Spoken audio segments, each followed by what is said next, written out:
Hello everyone, कैसे हैं आप सभी। Very good morning to all of you. तो स्टार्ट करेंगे अपना सेशन। थोड़ा सा अंदाजा लग गया होगा आपको कि हम पढ़ने क्या वाले हैं। अभी रिसेंटली वेनेजुला में अर्थक्वेक आया, तो उसी से रिलेटेड हम टॉपिक पढ़ेंगे, उसके अबाउट जानेंगे कि कैसे अर्थक्वेक आता है। और कई ऐसे सेंसिटिव जोन हैं जहां बहुत ज़्यादा भूकंप आता है और कई ऐसे भी जगह हैं जहां पे बिल्कुल नहीं आता है। जैसे कि हम अपनी इंडिया के बारे में ही देखेंगे, नदर्न पार्ट में बहुत ज़्यादा आता है, सदर्न में तो लैंडस्लाइड्स होते हैं, अर्थक्वेक आता ही नहीं है। तो सारा कुछ जानेंगे। हेलो एवरीवन, आई एम शीतल शर्मा। स्वागत करती हूँ आपका ज्योग्राफी लर्निंग अड्डा पर। तो स्टार्ट करेंगे अपने सेशन को। आपने देख ही लिया, रिसेंटली की ही बात है। यदि आप करंट अफेयर्स फॉलो कर रहे हो तो देखो, स्टार्ट करेंगे अपने सेशन को। क्या पढ़ने वाले हैं? अर्थक्वेक के अबाउट पढ़ने वाले हैं। तो सबसे पहले आपके बिल्कुल माइंड में आता होगा कि हाँ भाई, पैसिफिक ओशन में क्यों ज़्यादा आता है, तो सब कुछ जानेंगे इसके अबाउट। देखो, इसमें लिखा हुआ है जैसे भूकंप क्या है, तो बिल्कुल शैडो जोन क्या होते हैं, उसके बाद में संरचना, महत्वपूर्ण शब्दावली, जैसे कि यहाँ पे आपका आएगा सिस्मिक जोन क्या होता है, या फिर सिस्मोलॉजी क्या होती है, एपिसेंटर क्या होता है, हाइपोसेंटर क्या होता है, फोकस क्या होता है, तो सारा कुछ समझेंगे।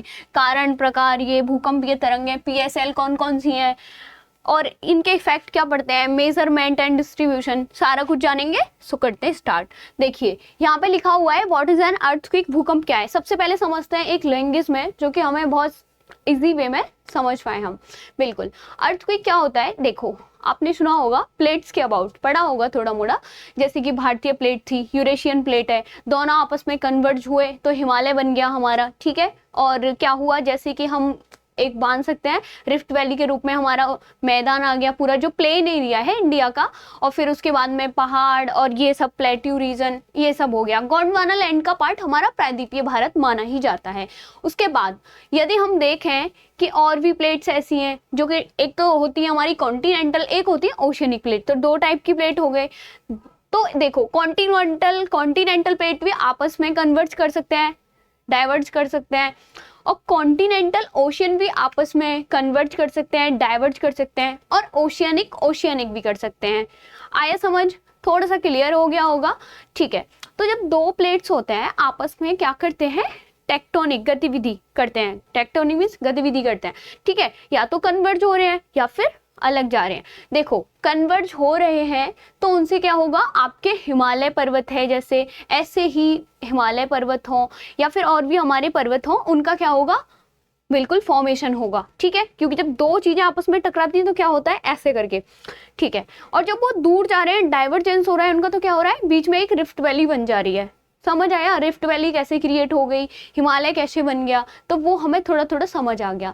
अब इन्हीं चीज़ों की वजह से जब प्लेट आपस में क्या करते हैं, स्ट्राइक करते हैं एक दूसरे से, या तो कॉलिजन कर रहे हैं, मतलब कन्वर्ज हो रहे हैं, या फिर डाइवर्ज हो रहे हैं, दूर जा रहे हैं, तो इनसे क्या होता है, हमारा अर्थक्वेक आता है, भूकंप आता है, ठीक है। और अभी आपने स्टार्टिंग में वीडियो भी देख ली कि हाँ, ये जो अर्थक्वेक आया था इससे क्या क्या मतलब हानि हो सकती है, कैसे लोगों के घर बर्बाद हो जाते हैं, पूरा मतलब तहस नहस हो जाता है, वो सब आपने देख ही लिया। अब जानेंगे कि हाँ, पर्टिकुलर देखो, हमारी जो अर्थ है जिस पर हम खड़े हैं इस टाइम पे, तो वो क्या है हमारी। देखो, जैसे कि हम खड़े हैं यहाँ पे, पहले एक नई स्लाइड ले लेते हैं और फिर देखते हैं, ठीक है। यहाँ पे हम अर्थ मान लेते हैं ऐसे। अब प्लीज कोई ये शिकायत नहीं करेगा, ये तो अर्थ की शेप नहीं है। आई नो, और I think you know very well कि जो हमारी अर्थ की शेप है ना, वो जियोइड टाइप की है, नॉट स्फेरिकल, नॉट अंडाकार, ठीक है, कुछ भी नहीं है, एलिप्टिकल भी नहीं है, बस उसका पाथ होता है एलिप्टिकल। ये सब हम पढ़ चुके हैं। यदि आपको नहीं पता है कि पृथ्वी की मोशन, पृथ्वी का पाथ, तो आप इसी चैनल पे जाके बिल्कुल चेक कर सकते हैं, आपको वीडियो मिल जाएगा। उसके बाद देखो, यहाँ से हम जो क्रस्ट पे खड़े हैं इसे क्या बोलते हैं, क्रस्ट, इसे क्रस्ट बोलते हैं, ठीक है। पृथ्वी की जो परत हम रह रहे हैं, इस पे खड़े हैं हम बिल्कुल, तो इसे हम क्या बोलते हैं, क्रस्ट। और इसके नीचे क्या आ जाता है, फिर आपका मेंटल हो गया, और जो सबसे नीचे इनर भाग है इसका, उसे क्या बोलते हैं हम, कोर। तो ये सब हमारे पार्ट हो जाते हैं। अब देखो, आपकी जो भूकंप स्टार्ट होता है, अर्थक्वेक स्टार्टिंग पॉइंट होता है, तो वो एनर्जी होती है ओबियसली, अर्थक्वेक हो गया या फिर आपका वोल्केनो इरप्शन हो गया, तो क्या होता है, ये एनर्जी, क्योंकि यहाँ रेडियो एक्टिव एलिमेंट्स पाए जाते हैं पृथ्वी के अंदर, तो क्या होता है, जब एनर्जी जनरेट होती है तो वो देखो जहां से जनरेट हो रही है उस पार्ट को क्या बोलते हैं, और वो पाया जाएगा लैंड के अंदर, मतलब पृथ्वी जो है उसके अंदर, सतह पर नहीं पाया जाएगा। सतह पर सबसे पहले जो पॉइंट स्ट्राइक होता है उसे क्या बोलते हैं वो भी जानेंगे। तो सबसे पहले देखो, सपोज यहाँ मेंटल से स्टार्ट हो रहा है या फिर कोर से स्टार्ट हो रहा है, हमने मान लिया कोर से स्टार्ट हो रहा है इसका जो स्टार्टिंग पॉइंट है, ठीक है, क्योंकि ये दो टाइप की तरंगें आएंगी इसमें, एक बॉडी वेव्स आपकी, एक सरफेस वेव। सरफेस का मतलब है कि वो ज्यादा नीचे से स्टार्ट नहीं हो रही, बहुत ज्यादा फिर हार्मफुल वही करती है, डिस्ट्रक्शन वही करती है सबसे ज्यादा। और यदि हम मान लें कि अंदर से स्टार्ट हो रही है तो भाई ये कम डिस्ट्रक्शन करेगी ऑब्वियसली, क्योंकि इसकी एनर्जी तो अंदर ही चली जा रही है ना पूरी, पृथ्वी की सतह पर तो बाद में आ रही है। लेकिन जो हमारी सरफेस वेव्स होती हैं उनकी एनर्जी वो स्टार्ट यहाँ से हो रही है, तो भाई पूरा डिस्ट्रक्शन कर देंगी ना अर्थ पे। आया समझ इतना? चलो आगे जानते हैं, नेक्स्ट लेक्चर में चलते चलते। अभी बस इतना देख लेते हैं कि जो हमारा स्टार्टिंग पॉइंट होता है जहां से मतलब जो एनर्जी की वेव्स होती है वो जनरेट हो रही होती हैं, उसे हम क्या बोलते हैं? उसे हम बोलते हैं फोकस, ठीक है। फोकस न हाइपोसेंटर ऑल्सो,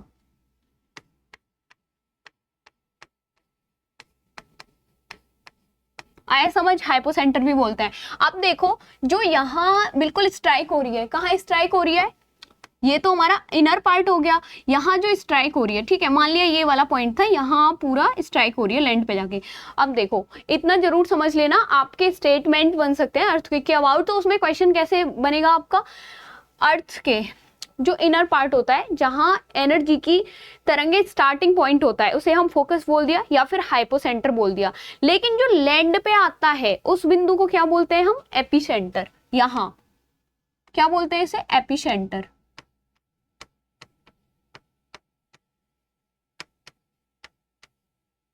आया समझ? एपिसेंटर, हाइपोसेंटर, बिल्कुल कंफ्यूज नहीं होना है, फोकस भी कहते हैं इसे। अब देखो जहां से ये पॉइंट स्टार्ट हुआ और जहां ये स्ट्राइक हुआ बिल्कुल 90 डिग्री का एंगल बनाएगा। ये बात बिल्कुल कान खोल के सुन लो और अपने दिमाग में रख लो, क्योंकि जो क्वेश्चन बनाएगा एग्जामिनर वो आपके लिए वन लाइनर तो बनाने वाला है नहीं। चाहे आप कोई सा भी एग्जाम दे लो, बहुत रेयरली एग्जाम है जिसमें आ रहा है वन लाइनर। अब भी एग्जाम पैटर्न को देख रहे हैं हम, तो कैसे आ रहा है? स्टेटमेंट, एक क्वेश्चन देगा, 4-5 स्टेटमेंट होंगे और फिर आपको ऑप्शन देगा कि एक सही है, दो गलत है, दो सही है, तीन गलत है, कुछ भी दे देगा। तो आपको प्रिपेयर रहना है सबके लिए। अब यहाँ पे था अंदर, लेकिन ऐसे करके पूरा स्ट्राइक हुआ हमारी सरफेस पे जाके 90 डिग्री का एंगल बनाएगा, ना कोई 45 ना कोई 180, कुछ नहीं, मतलब बोला है 90 तो 90 याद रखना है, बाकी अदर कुछ नहीं। याद हो गया? जहां सरफेस पे सबसे पहले आएगा, जहां हम खड़े हैं उसे हम एपिसेंटर बोलेंगे, और जहां से स्टार्टिंग पॉइंट होगा उसे हम क्या बोलेंगे? Hypocentre and focus. क्लियर है? अब तो कोई कंफ्यूजन नहीं होगा। अब देखो इसके दो टाइप्स की वेव्स होती हैं। कितने टाइप्स की होती हैं? दो टाइप की होती हैं। यदि आपको देखो इसकी वेव्स कितनी टाइप होती है? 2 types of waves.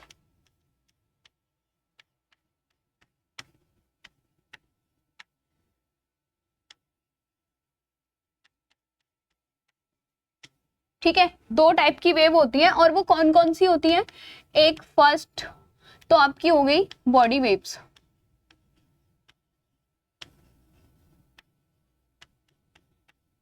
Body waves हो गई। और बॉडी वेव्स में क्या होता है कि पृथ्वी की सतह अंदर से, अंदर का मतलब है इंटीरियर जो पार्ट है ना इसका, जब हम जियोमॉर्फोलॉजी पढ़ेंगे तो बिल्कुल क्लियर करेंगे कौन से रेडियो एक्टिव एलिमेंट्स पाए जाते हैं और क्या क्या पाया जाता है, वोल्केनो इरप्शन होता है तो क्या, what is the reason behind it, तो सारा कुछ पढ़ेंगे। ठीक है, अभी अपने टॉपिक पे आते हैं। तो यहाँ से आपकी कौन सी स्टार्ट होती है वेव्स? Body waves. ये डिस्ट्रक्शन तो करती हैं, लेकिन जो हमारी सरफेस वेव्स होती है उससे कम डिस्ट्रक्शन करती है। आया समझ कुछ? बिल्कुल।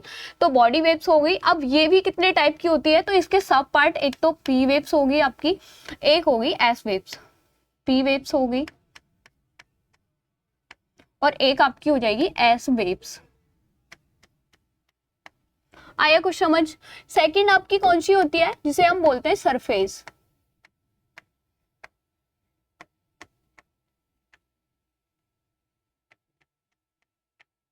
ठीक है, क्या बोलते हैं? Surface wave.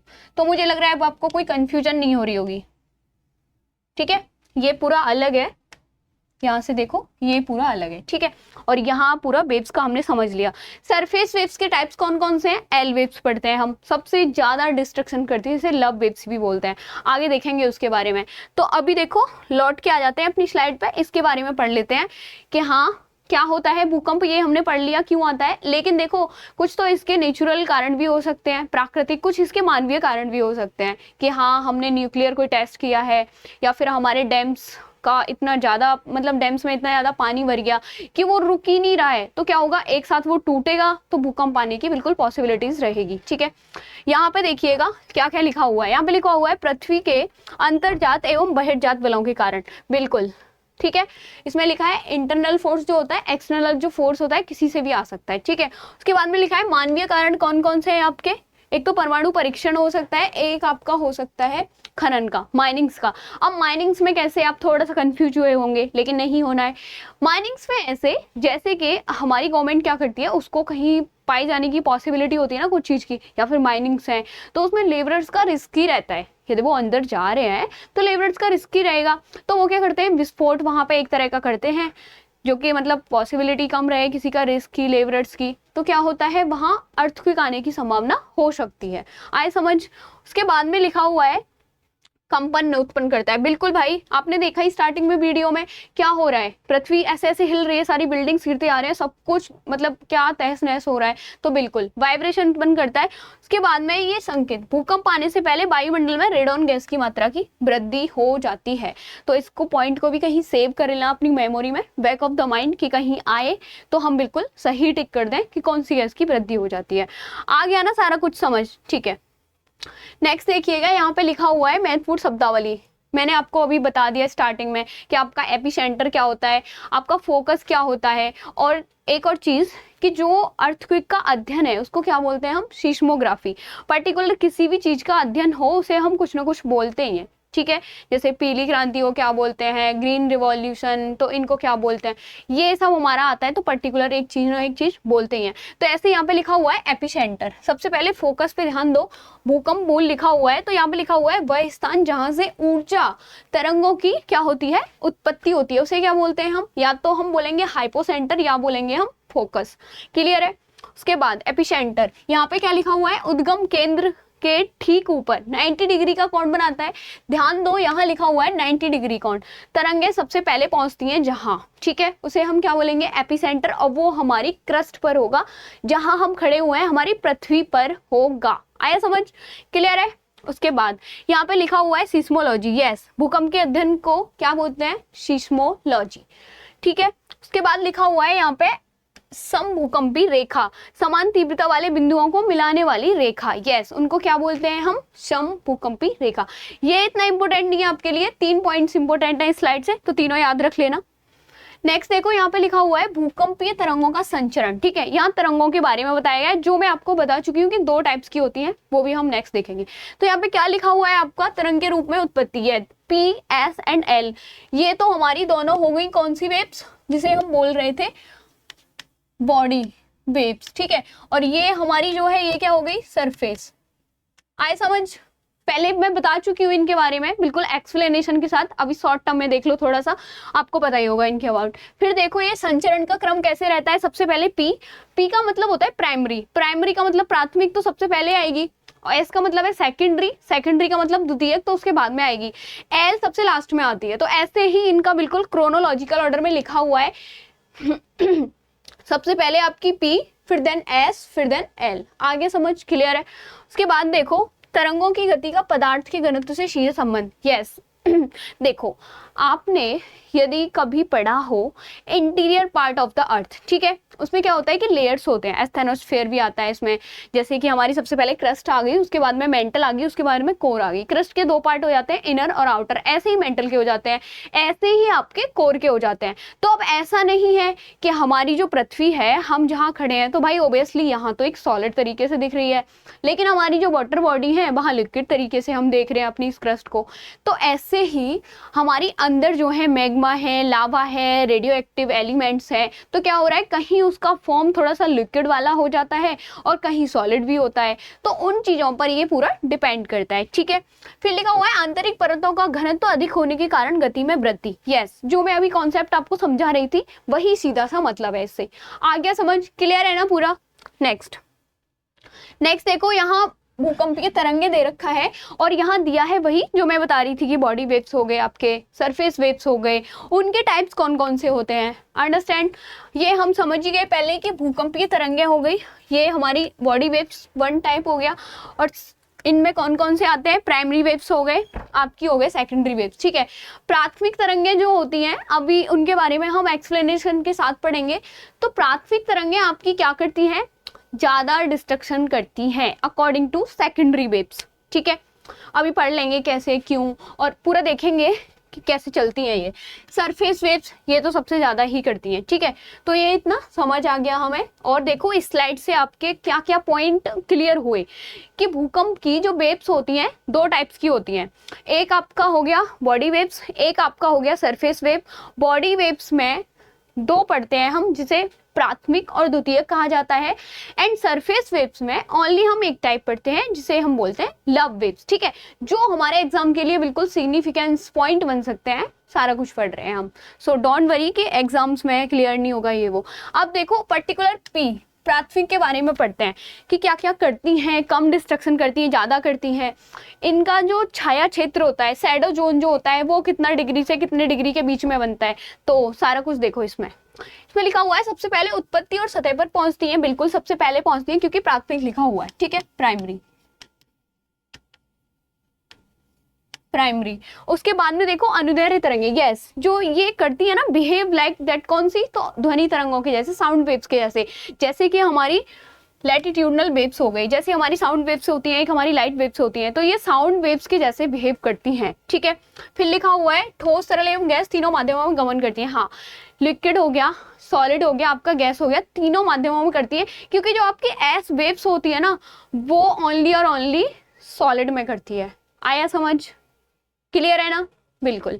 तो ये तीनों माध्यमों में गमन करती हैं। तरल एवं गैस में वेग क्रम से कम होता है। देखो आपने पढ़ा होगा कि ध्वनि की जो चाल होती है सबसे ज्यादा किसमें होती है, वो होती है ठोस में। ठीक है, तो ऐसे ही इसमें बताया गया है कि लाइक ए साउंड वेव्स, कौन सी, जो आपकी प्राइमरी है, तो इसलिए भाई ठोस में तो ये सबसे ज्यादा चलेगी और लिक्विड गैस में ओबियसली कम ही चलेगी। तो ये हमें क्लियर है। उसके बाद देखो गति सबसे तेज तथा तीव्रता सबसे कम। ठीक है, नेक्स्ट देखो, अब आपने पी वेव्स का क्लियर किया। नेक्स्ट क्या लिखा हुआ है आपका, एस तरंगे एवं एल तरंगे। उनमें जाने से पहले क्लियर करते हैं कि हमारी जो पी वेव्स होती हैं वो क्यों डिस्ट्रक्शन करती हैं और कैसे चलती है। ठीक है, एक बारी देख लो बस, पी वेव देखो आपकी कैसी होती है यहाँ पे। तो पी वेव्स देखो कैसे चल रही है, दिख रही है आपको कैसे चल रही है, ऐसे ऐसे चल रही है ना, थोड़ी थोड़ी थोड़ी, मतलब इतना ज्यादा भी नहीं चल रही है। एस वेव्स में फिर आप डिफरेंट कैसे कर पाओगे, देख लिया आपने। देखो देखो एस वेव्स में डिफरेंस पता पड़ रहा है कुछ, पी वेव्स कैसे थी और एस वेव कैसे है। देखो ये कितना ज्यादा ऐसे ऐसे चल रही है, आ रहा है कुछ समझ? देखो फिर से देखो, क्लियर है ना? दोनों देख ली कैसे चलती है। उसके बाद में आपकी लव वेव्स भी देख लो आप कैसे चलती है और कैसे इनसे डिफरेंस होती है। लव वेव्स, यहाँ ओनली लव वेव्स वाले पे ध्यान दो, जो लिखा हुआ है ना ये सरफेस वेव्स। देखो ये लव वेव्स कैसे चल रही है, देख रहे हो आप? यहां ध्यान दो ओनली, यहाँ इन पे तो हमने पहले ही दे दिया, मतलब सबकी कंपेयर हो रही है एक साथ कि कैसे चल कैसे रही है ये वेव्स। ठीक है, देखो कैसे चल रही है, सबसे ज्यादा डिस्ट्रक्शन क्यों नहीं करेगी। और वैसे भी मैंने बताया कि ये सरफेस वेव्स होती हैं, तो भाई ये मतलब गहराई से आ ही नहीं रही है, इसकी एनर्जी तो सारी वही लग रही है ना हमारी सरफेस पे। मान लिया ना बॉडी वेव्स, दैट मीन के अंदर से आ रही है, इंटीरियर पार्ट से आ रही है, उसकी एनर्जी तो आधी वही खर्च हो जा रही है, तो इसलिए कम डिस्ट्रक्शन कर रही है। अब तो मुझे लग रहा है डिफरेंस बिल्कुल समझ आ गया होगा। ठीक है, चलते हैं अपनी स्लाइड्स पे, मूव करते हैं। ये हमने क्लियर कर लिया पूरा। यहाँ देखो, यहाँ देखो, यहाँ पे एस वेव्स लिखा हुआ है, सेकेंडरी वेव्स। अब देखो ये क्या क्या करती है, तो मैंने आपको बता दिया कि सेकेंडरी वेव्स है, ओबियसली पी के बाद में आएगी। उसके बाद लिखा हुआ है ये कैसे होती है, अनुप्रस्थ टाइप की होती है, दैट मीन के लाइट वेव के जैसे बिहेव करती है।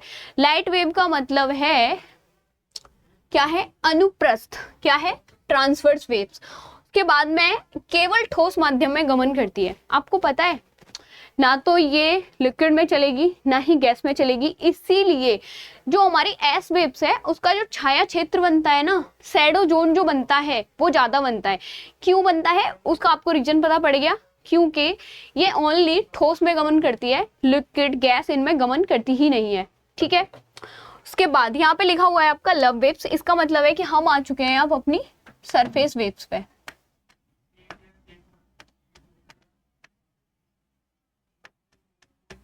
ठीक है, सरफेस वेव पे आ चुके हैं। तो यहाँ देखो, लव वेव एडवर्ड हफ लव के नाम पर, ठीक है, केवल सतह पर गमन, सबसे अंत में पहुंचती है। बिल्कुल, आपका प्राइमरी मतलब हो गया, फिर आपका सेकेंडरी हो गया, देन आपका क्या हो गया, लव वेव्स। ठीक है, लास्ट में आती है लेकिन डिस्ट्रक्शन सबसे ज्यादा करेगी। उसके बाद देखो आपका गति सबसे कम लेकिन सर्वाधिक विनाशकारी, यस, मैक्सिमम डिस्ट्रक्शन करती है, वो आपको पता चल गया क्योंकि इसका मूवमेंट ही उस टाइप से होता है, आप देख चुके हो वीडियो के जरिए। नेक्स्ट देखो, यहाँ लिखा हुआ है शैडो जोन, छाया क्षेत्र, तो किसका ज्यादा बनता है वो हम क्लियर कर चुके हैं कि पी वेव्स का कम बनेगा लेकिन एस का ज्यादा बनता है, क्योंकि वो ओनली ठोस में गमन करती है, आपका लिक्विड गैस इनमें गमन करती ही नहीं है। क्लियर है, यहाँ पे पढ़ लेना, सारा कुछ लिखा हुआ है आपका। अब देखो बिटवीन 105 मतलब 105 डिग्री से 145 के बीच में पी एवं एस दोनों तरंगों का अभाव होता है। ठीक है, दोनों का कैसा बन रहा है, शैडो जोन बन रहा है, क्योंकि वहां पे आपका जो मतलब है पदार्थ है वहां कैसे पाए जा रहे हैं, लिक्विड और गैस वाले। उसके बाद पृथ्वी का तरल बाह्य कोर है। हाँ, इसका रीजन क्या है, देखो आउटर कोर कैसा है, वो लिक्विड है, इसीलिए दोनों तरंगों का छाया क्षेत्र पाया जाता है। क्लियर है ना। उसके बाद देखो एस तरंगे तरल माध्यम में लुप्त हो जाती हैं, बिल्कुल हो जाती है, हमने पढ़ लिया कि ठोस में सबसे ज्यादा चलती है। पी तरंगों का बाह्य कोर में अपवर्तन। ठीक है, नेक्स्ट देखो यहाँ पे ये छाया क्षेत्र का पूरा आपको क्या दिया हुआ है, इमेज दिया हुआ है। तो एस तरंगों का ज्यादा बनता है और जो हमारी पी वेव्स हैं उनका कम बनता है। आप यहाँ पे बिल्कुल अच्छे से ऑब्जर्व कर लो, 105 से और 145 मतलब यहाँ से यहाँ के बीच में दोनों क्या रहती हैं, लुप्त रहती हैं। उसके बाद में 145 के बाद में पी वेव्स आपकी दिखेंगी, लेकिन जो आपकी एस वेव्स है वो बिल्कुल नहीं दिखती हैं। ठीक है, और यहाँ पे लिखा भी हुआ है साफ साफ के 145 के बाद पी तरंगे पुनः प्रकट हो जाती हैं। ठीक है, लेकिन आपकी जो 105 के बाद लुप्त ही रहती हैं, क्योंकि ये ओनली किस में चल रही है, किस में चल रही है, लिक्विड हो गया और गैस हो गया, इसमें क्या करती है, नहीं गमन करती है। ठीक है, ये तीनों में चलती है। नेक्स्ट देखो, ये नेचुरल तरीके से डिस्ट्रक्शन हो सकता है, मानव जनित भी हो सकता है क्या, और अदर भी हो सकता है। भूकंप आने के रीजन लिखे हुए हैं कि क्या क्या हो सकते हैं, इसके कॉजेस क्या बन सकते हैं, तनाव, संपीड़न, फॉल्ट, ज्वालामुखी इरप्शन होता है तब भी आ सकता है आपका भूकंप। ठीक है, उसके बाद में बांधों का निर्माण, परमाणु विस्फोट, ये हमारे मानव जनित होते हैं। आप बिल्कुल पढ़ लीजिएगा अच्छे से, पहले ही मैं बता चुकी हूँ। और भूकंप के घूर्णन के प्रभाव भी पड़ते हैं अन्य में। और जो हमारे मेटेओर्स होते हैं ना, जैसे हमारी लुनार लेक है, कौन सी लेक है, लुनार लेक, कहाँ पे बनी हुई है, महाराष्ट्र में लुनार लेक।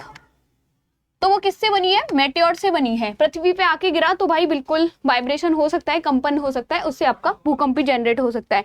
नेक्स्ट देखो, ये टाइप्स ऑफ अर्थक्वेक। भाई देखो भूकंप के प्रकार दो टाइप से हो सकते हैं, एक तो आपके डेप्थ के आधार पर, गहराई के पे, और एक आपके हो सकते हैं उत्पत्ति के आधार पर। आप पढ़ो अच्छे से कि हाँ देखो डीप टाइप के भी हो सकते हैं, मध्यम भी हो सकते हैं आपके, और ये क्या हो सकता है, जो सर्वाधिक विनाशकारी होते हैं, जो बिल्कुल सरफेस पे आते हैं। जैसे मैंने बताया आपकी सरफेस वेव तो होती है, सबसे ज्यादा डिस्ट्रक्शन करती है। ठीक है, क्लियर है। उसके बाद देखो ये उत्पत्ति के आधार पर कौन कौन से हैं, तो बांध जनित, बिल्कुल आपको मैंने बताया कि हमारा जो डैम है वो ज्यादा भर गया है पानी से, वो टूट जाएगा तो क्या होगा, उससे अर्थक्वेक आएगा ऑब्वियसली, और वो एक तरह से मानव जनित हो गया। ठीक है, उत्पत्ति के आधार पर हो रहा है। टेक्टोनिक प्लेट आपस में कन्वर्ज कर रहे हैं, क्या कर रहे हैं, दूर हो रहे हैं, तो क्या होगा भाई, आपस में यदि प्लेट टकरा रहे हैं तो क्या होगा, ऑब्वियसली आएगा ना भूकंप। हम पहले ही पढ़ चुके हैं ये वाला, तो ये भी हो गया। ज्वालामुखी इरप्शन से आएगा, बिल्कुल आएगा, क्योंकि एक ना वाइब्रेशन उत्पन्न हो जाएगा। जब ज्वालामुखी उत्पन्न होता है तो वहां के जो भी एरियाज होते हैं, पहले से वार्निंग दे दी जाती है, वो अलग हट जाते हैं, ठीक है। कोलैप्स खनन क्षेत्रों में, बिल्कुल माइनिंग क्षेत्रों में किया जाता है, विस्फोटक, सारे कुछ पढ़ चुके हैं हमें, तो सारा कुछ क्लियर है हमें।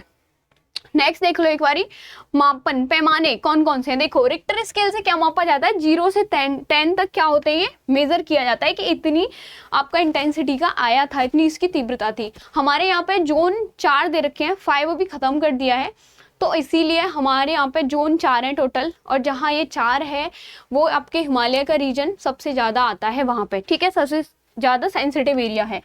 फिर देखो ये मतलब जो भी कुछ है आपके काम का नहीं है, लेकिन ये देखो मर्कली स्केल जो है 1 से 12 तक क्लोज एंडेड, ठीक है, नुकसान तीव्रता मापता है, सामान्य रेखीय, तो ये सब कुछ।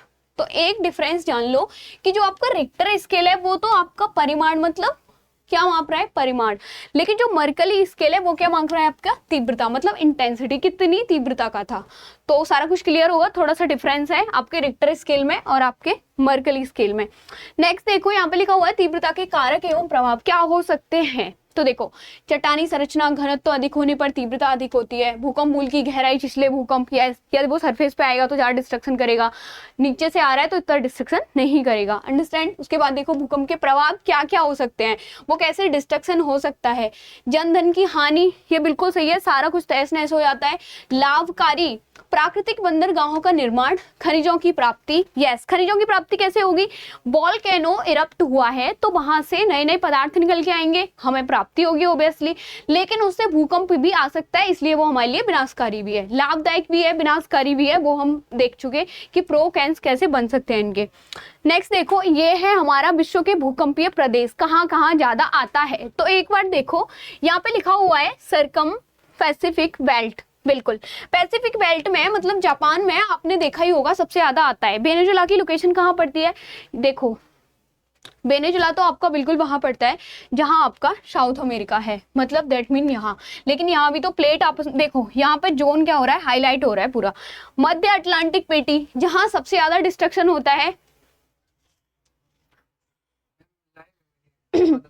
ठीक है, तो यहाँ पे क्या लिखा हुआ है, मिड कॉन्टिनेंटल बेल्ट, ठीक है, तो यहाँ जो भी क्षेत्र आपके हाईलाइट हो रहे हैं वहां सबसे ज्यादा डिस्ट्रक्शन होता है, ठीक है, सबसे ज्यादा आपके डिस्ट्रक्शन होता है। ये आपको पूरा ना विश्व का मैप दिखाया जा रहा है, तो इसके जरिए आप ऑब्जर्व कर लो अच्छे से कि कहाँ कहाँ आपका सबसे ज्यादा डिस्ट्रक्शन होता है और कहाँ कहाँ सबसे ज्यादा प्लेट्स आपकी ऐसी है, टेक्टोनिक गतिविधि होती है, ठीक है। सबसे ज्यादा पैसिफिक बेल्ट हो गई आपकी, मिड अटलांटिक बेल्ट हो गई आपकी, जिसे हम एस शेप भी बोल देते हैं, पूरे को क्या बोलते हैं हम, इसे एस शेप भी बोल देते हैं,